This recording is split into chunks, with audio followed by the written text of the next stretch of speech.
Welcome to the Ultimate Sports Podcast. This evening's guest is somebody that covers horse racing for Horse Race Nation and the Daily Gallop to talk about the baseball trade deadline, some football, and some horse racing as well. Jeff Byrnes, how are you today? Doing good, man. How about you? I'm good. All right. Yesterday was the trade deadline in baseball. We were DMing back and forth on Twitter and speculating what was going to happen. And then at the buzzer, Zack Greinke gets dealt from the Diamondbacks to the Astros. I think the Astros overpaid vastly, but they get themselves, let's face it, a number 3 starter that's more like an ace or a number 2 guy on a good team. So what do you make of the Astros getting Greinke? Are they now the team to beat in the American League in your mind? Because they certainly are in my mind. I think with this move that the Astros made to get Zack Greinke, I think they won the deadline. This is a game changer, in my estimation, for as far as the baseball season goes, particularly for the American League. Because, as you said, this is now Zack Greinke is a legit number 1 starter for any team in baseball. But the fact that the Astros now have Justin Verlander, Garrett Cole, and now you can add Zack Greinke to the list, that is, when they get to the postseason, there's your games 1, 2, and 3 starters. So they're all set with their rotation. And they traded 4 prospects. I believe 3 of the 4 were in the Astros' top 30, number 30 prospects in all of baseball. So the Astros gave up a lot of people to get Zack Greinke. This is a signal that they're going all in once again for a World Series title. So I think this is a great move for the Astros. It bolsters their starting rotation, and it makes a really scary 1, 2, 3 combination going into the postseason. Yeah, and if the Astros don't win, I think it's a big failure, especially with Garrett Cole as a free agent. And the sneaky thing about this move is that Greinke's under contract for a few more years and Cole is a free agent. So if they don't win with this rotation, I think that's a huge disappointment for that franchise. What do you say about that? I agree. I think this is winner or bust year now for the Astros. They understand that getting Zack Greinke is a big deal, but their expectations just went through the roof. They have to. I think if they don't make it to the World Series, it would be a giant failure on their organization part. I think the GM over there has done an amazing job bolstering the rotation. They've done a great job with their lineup set. I believe they also acquired Martin Maldonado back to the Astros, so they got now their catcher all set up. So this is they did a great job this deadline, but I agree. I think anything short of at least a World Series appearance would be a big failure on the Astros' part. I totally agree with you. And you mentioned Martin Maldonado, who got shipped to Houston. In return, the Cubs got Tony Kemp, who I think will help them, but their bigger move, Chicago, is acquiring Nicholas Castellanos from the Tigers.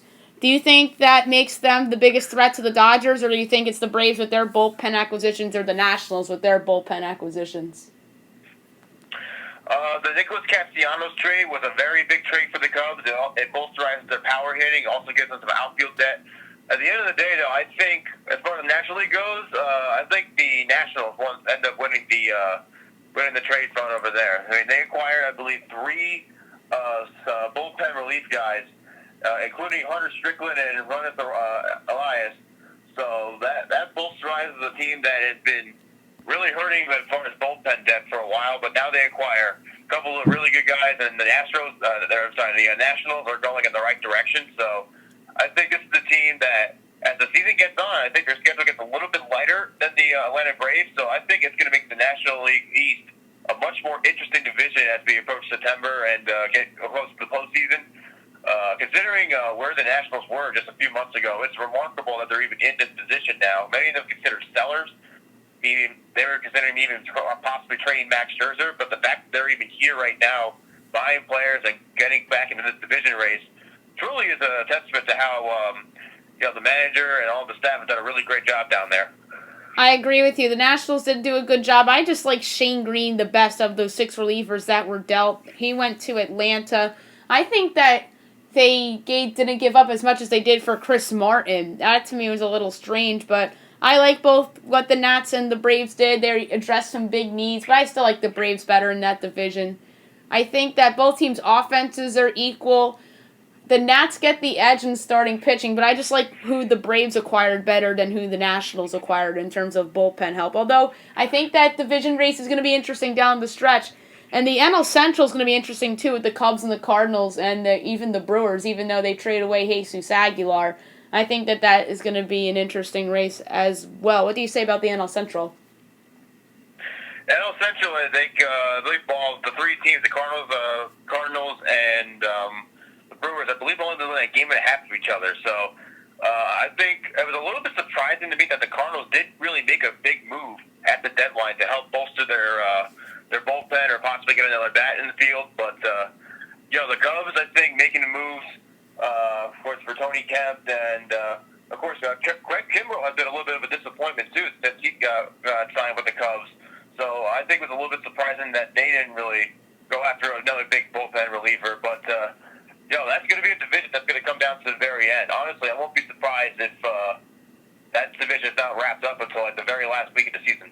Yeah, and that could be the same about the NL East potentially, especially how the Nats have been playing and their schedule's easing up a little bit. I do think the NL Central will be the closest division come September 30th or whenever the regular season ends. A team that stood pat at the deadline, very surprisingly, the New York Yankees, who did not acquire a starting pitcher like many thought that they would. Luis Severino and Dellin Betances are still on the injured list. I think that both of those guys can come back and contribute on high levels if their rehabs go okay. What do you make about the Yankee situation with those two pitchers coming back from injuries? First, very surprising that the Yankees did not make any moves.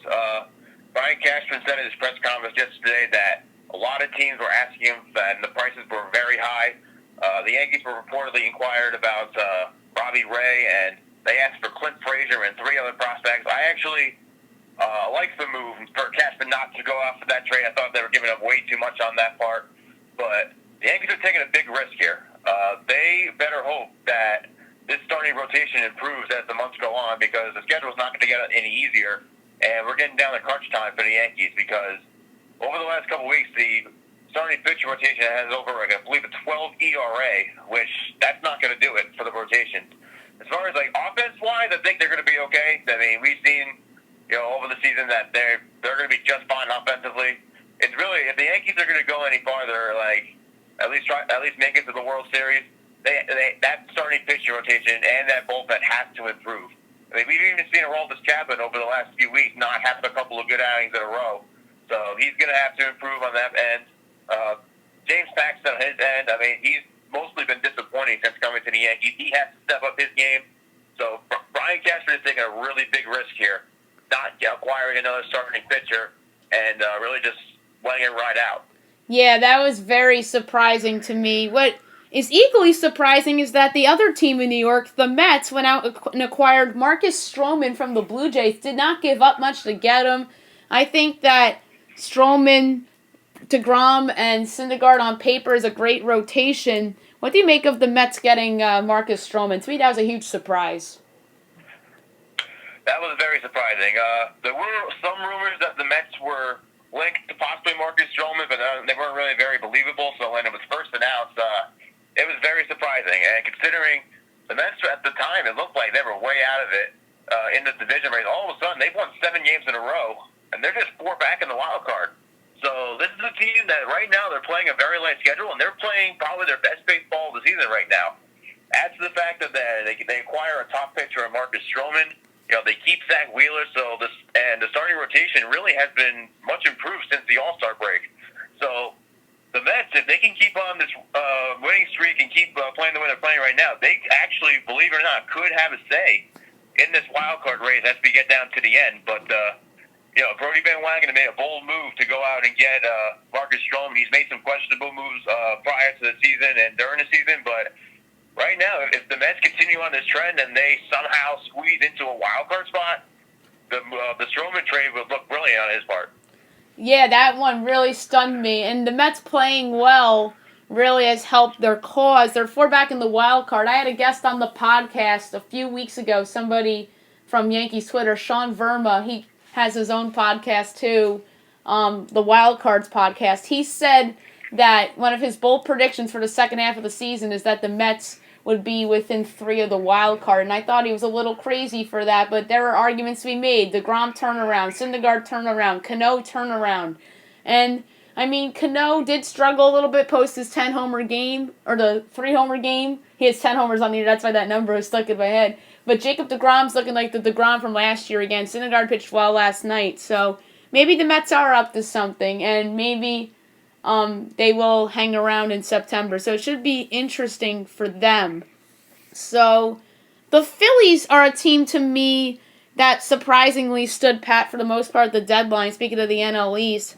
They have Bryce Harper, who's been sort of erratic this year, coming on a little bit. Rhys Hoskins, and they have a good offense. They got Corey Dickerson from the Pirates, but they did not improve their pitching staff. To me, that could come back to bite them. What do you make about the Phillies? Yeah, the Phillies didn't really improve their pitching staff, but Corey Dickerson is possibly having one of the best seasons of his career right now. So I think him going to the Phillies is going to help bolster that offense, but really, at the same time, yeah, the Phillies have not really had the best season in terms of like the starting pitching goes. But I think this is a team that is like requiring mostly or trusting more of their offense rather than their pitching wise. But Aaron Nola has been pitching well this season. I think they're going to rely on him mostly during the second half of the season. So I think the Phillies are. I think they'll be right. They're right there on the wild card too. I think just adding an extra bat like Corey Dickerson, he's batting .315 this season. Just another bat on the lineup. I think they'll be okay at the end. Yeah, that Corey Dickerson pickup I think is going to be huge. He is somebody that's a home run hitter, and he's in that ballpark now. His home run totals are going to probably double in Philadelphia in that small ballpark. The Trevor Bauer trade happened the night before the deadline. Shocked everybody.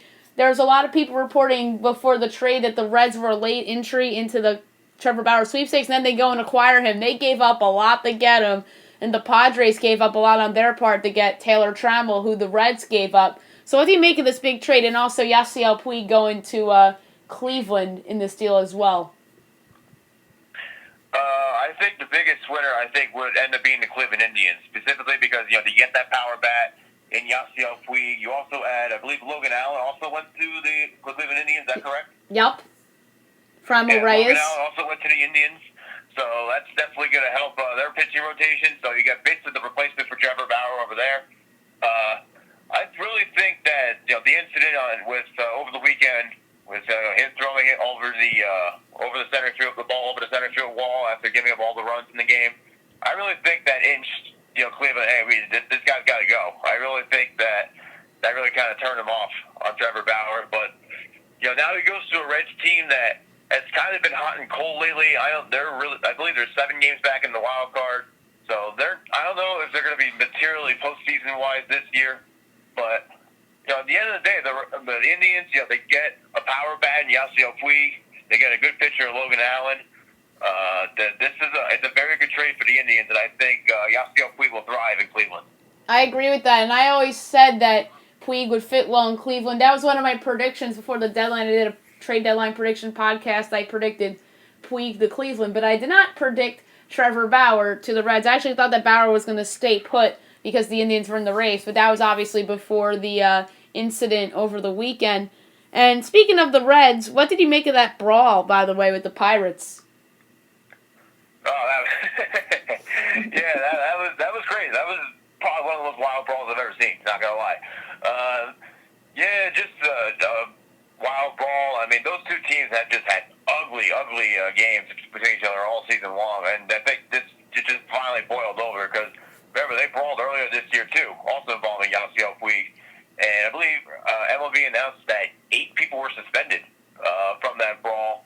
I believe Puig got 3 games. The manager, David Bell, I believe got 6 games. Clint Hurdle. It's a big mess. Clint Hurdle got 2 games from Pittsburgh. Keone Kela, the reliever from the Pirates, got 10 games. So a lot of suspensions. I believe Amir Garrett definitely got a 3-game suspension as well. And back to the trade deadline. 2 more teams I want to touch on. The San Francisco Giants made some interesting moves. They trade away Sam Dyson and Mark Melanson, but they bring in Scooter Gennett to improve their offense. What do you make about them not moving on from Madison Bumgarner and Will Smith? Well, they better hope they made the right move because Madison Bumgarner is a free agent after this season, and right now there's going to be a lot of questions of whether he stays or goes.